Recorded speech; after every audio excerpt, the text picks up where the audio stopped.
আসসালামু আলাইকুম। আশা করি সবাই ভালো আছেন। আজকে একটা শাহী পেঁপের বাগানে আসলাম। এটা আমার এক বড় ভাইয়ের শাহী পেঁপের বাগান, মানিকগঞ্জের শাহী পেঁপে। বাগানটা 110 শতকের। এখানে চারা আছে প্রায় 1400। বিগত 5 মাস আগে, 5.5 মাস আগে আমার নার্সারি থেকে চারাগুলো নেওয়া হয়েছিল। তো দেখেন প্রায় গাছেই কম বেশি ফল আছে। তো আমি বরাবরই বলি যে পেঁপে চাষের জন্য শাহী পেঁপেই বেস্ট, কারণ হাইব্রিড গাছগুলোতে ভাইরাস লাগে। শাহী পেঁপেতে কোনো ভাইরাস নাই, কোনো রোগ নাই। তো গাছের ফলন দেখেন, মাশাআল্লাহ ভালোই ফলন। এই পেঁপেগুলা, শাহী পেঁপে আপনারা জানেন যে শাহী পেঁপে 1 কেজি নিচে হয় না, মানে 3 কেজি 4 কেজি 5 কেজি।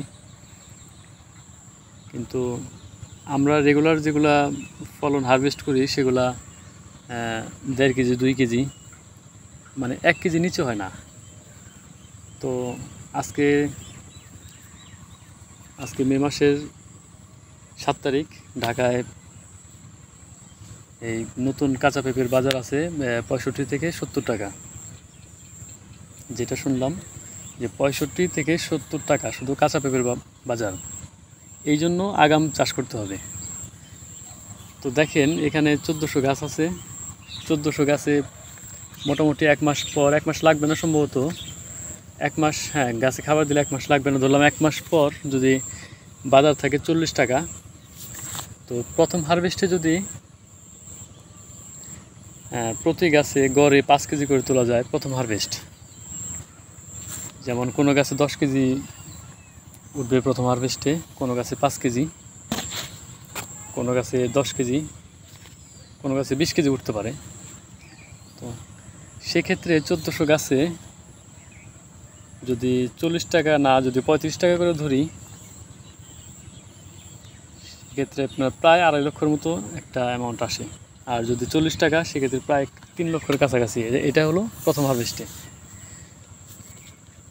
আর এরপরে আবার হারভেস্ট, তখন আবার একটু দাম কমতে পারে, 28, 30, 25। পেঁপের বাজারটা এভাবে কমে, প্রথমে 60, 70, 65, তারপরে 50, 40, এভাবে আস্তে আস্তে কমে। তো বরাবর যদি এই ক্ষেত থেকে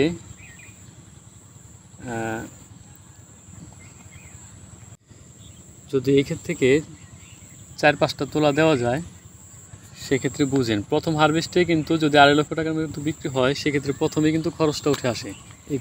এখানে একে করে খরচ 2 লক্ষের মতো, 2 লক্ষ প্লাস হতে পারে, 10-20 হাজার টাকা বেশি হতে পারে। তো প্রথম হারভেস্টে কিন্তু এই খরচের টাকাটা উঠে আসলো, এরপরে যা বিক্রি হবে সেগুলো লাভ।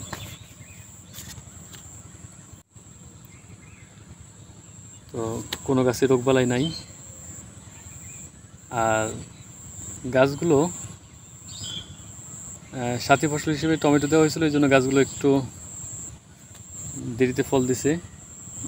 আর এখানে 110 শতকের প্রজেক্টটা একটু দেখেন, যদি দেখাই, বিশাল বড় একটা পেঁপের প্রজেক্ট, বিশাল বড়। এই জন্য আমি বলি, মাঝে মাঝে বলি যে পেঁপে চাষটা কিন্তু প্রায় সবার জন্য, যারা চাকরি করে গ্রামের বাহিরে, এলাকার বাহিরে বা ব্যবসা করে, এদের জন্য কিন্তু পেঁপের বাগান বেস্ট। লতা জাতীয় ফসলের মতো এত মানে বাগানে আসতে হয় না, প্রতিদিন আসতে হয় না। এই জন্য পেঁপে চাষটা সবাই করতে পারে।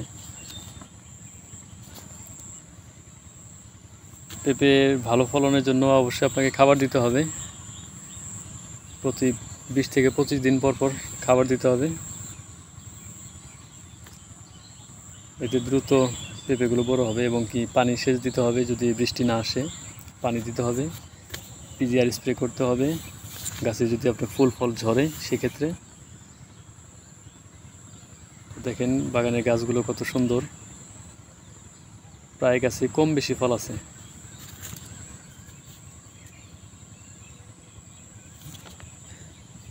আর পেঁপে গাছে অবশ্যই আপনাকে টিএসপি, ডিএপি, পটাশ সার দিতে হবে।